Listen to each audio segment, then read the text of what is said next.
Кымбатты достар, ұстаған оразаларыңыз қабыл болсын. Бүгінгі туған күніме орай туған күндік мерекелік дастархан әзірледім.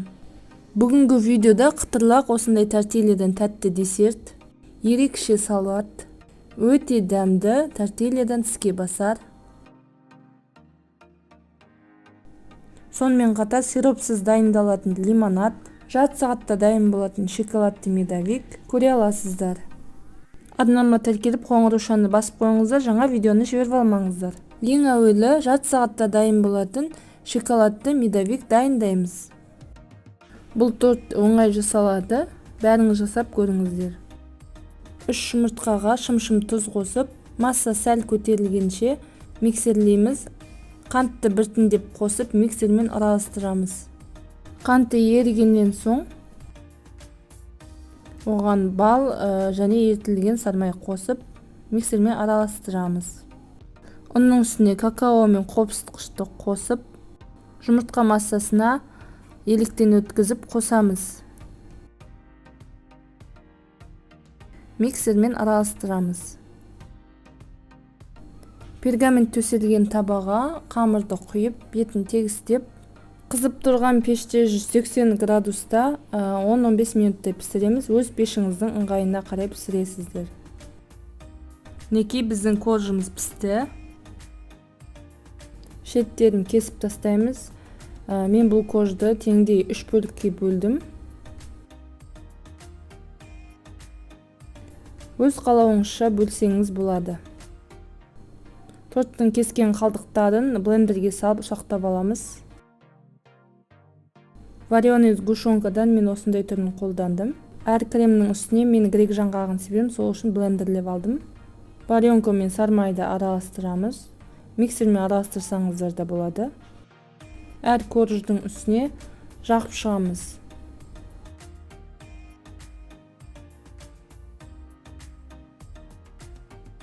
Кремнің үстіне мен грек жаңғағын септім.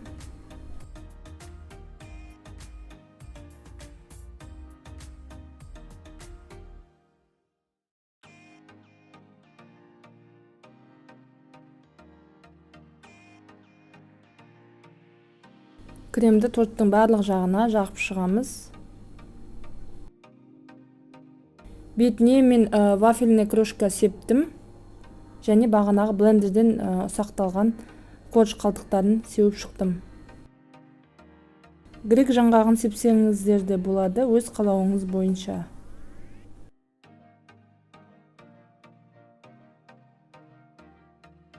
Неке торт дайын. Крем сіңу үшін бірнеше сағатқа тоңазытқышқа қойып алсаңыздар да болады. Ас болсын достар.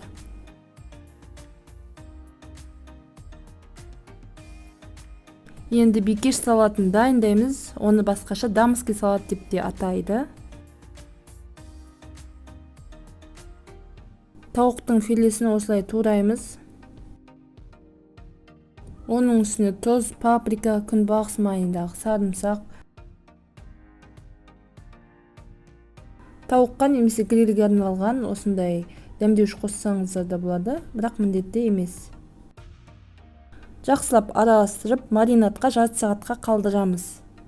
Маринадталған тауық етін осылай әуелі ұнға аунатамыз, сосын жұмыртқаға, оранжевый панировкаға аунатамыз.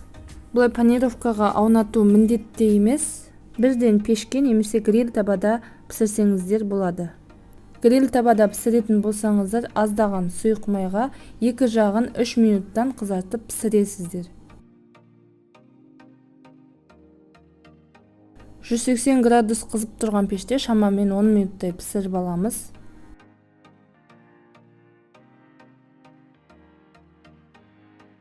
Неке панировкадағы тауық етіміз пісті.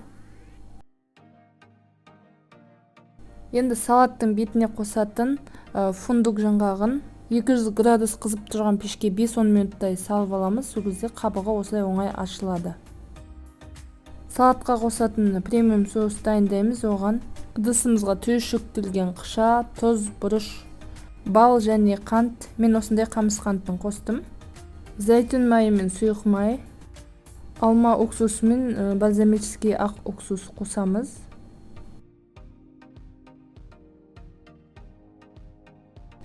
араластырамыз.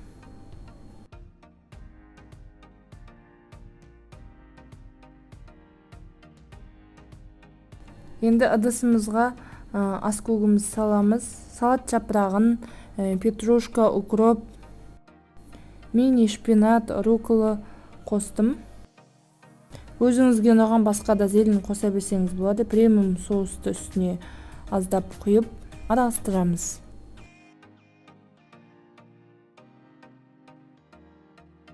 Ыдысымызга зеленди саламыз.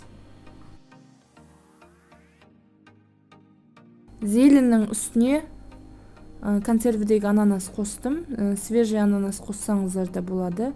Жүзүм косамыз, кез келген түрүнөн коссаңыз болот. Черри кызанагын, мини моцарелла коюп чыгабыз. Фундук жаңгагын да коюп чыгабыз. Бетине аздап премиум соус сеуп чыгабыз. Жогорку бетине панировкадагы таук этин коюп чыгабыз. Минекей салат дайын, барчаңызга ас болсун. Тортильядан кытырлап туратын өтө тәтті десерт дайындаймыз. Алдымен кайнатпалы крем дайындаймыз. Ыдысымызга сүт, un, кант, жүгүрү крахмалы және жумуртканын сарысын косуп, араластырып, кайнатамыз. Үзбөй араластырамыз. Осылай венчиктин ызы кала баштаган кезде оттун астын өчүрүп, сармай менен шоколадты косамыз. Сармай менен шоколады эригенче араластырамыз.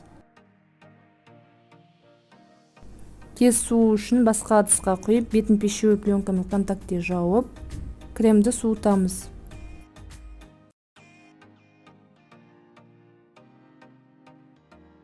Енді тортилья лавашын аламыз.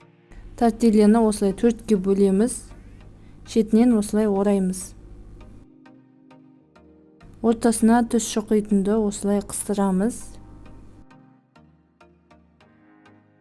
Барлығын осылай жасап шығамыз. Қызып тұрған майға тортильяны салып, екі жақ қызарғанша осылай қуырамыз.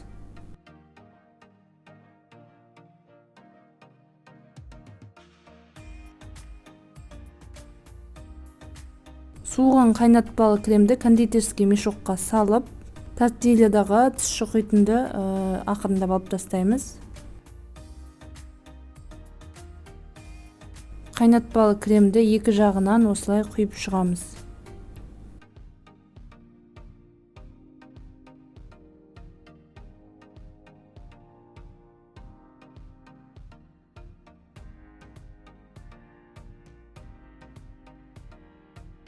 Бұл десертке кант тагын сепсеңиздер де болады. Мен жемис коюп чыктым. Өз калооңуз боюнча семдейсиздер. Бұл десерт өтө тәтті және кытырлак. Бәріңіз жасап көріңіздер. Тағы да тортильядан өтө дәмді тіске басар дайындаймыз. Бұл тіске басар зәйтүн майына куурулады, ПП вариант боюнча жасалады. Тауықтың төс етін көбүктеп осылай тураймыз. Тәтті бүштүдө көбүктеп турап аламыз. Ірімшікті үккүчтөн өткүзөмүз. Кез келген ірімшік коса берсеңиз болот. Кызанакты да көбүктеп тураймыз. Кинзаны да тураймыз. Табамызга аздап зәйтүн майын куюп, кызган табага пияз, тәтті буруш, тауық етін салып, туз, буруш косамыз. Аздап килегей косамыз.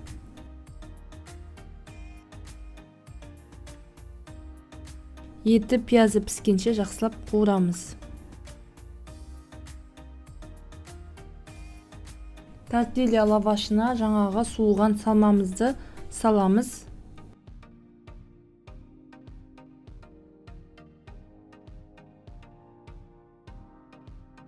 Туралган кинзаны коюп чыгабыз. Кызанагымызды коюп, бетине ірімшік себеміз. Тортильяны экинчи жагы менен бетин жаап, кызып турган зәйтүн майына куурамыз.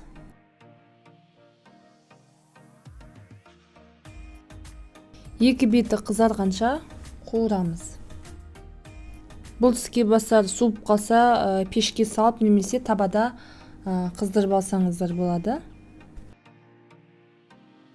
Бұл закуска балаларыма, үй ішіме бәріне ұнады. Міндетті түрде жасап көріңіздер, ас болсын достар. Сиропсыз үй жағдайында дайындалатын лимонадтың рецебі менің YouTube каналымда бар, сілтемесін описанияға қалдырамын.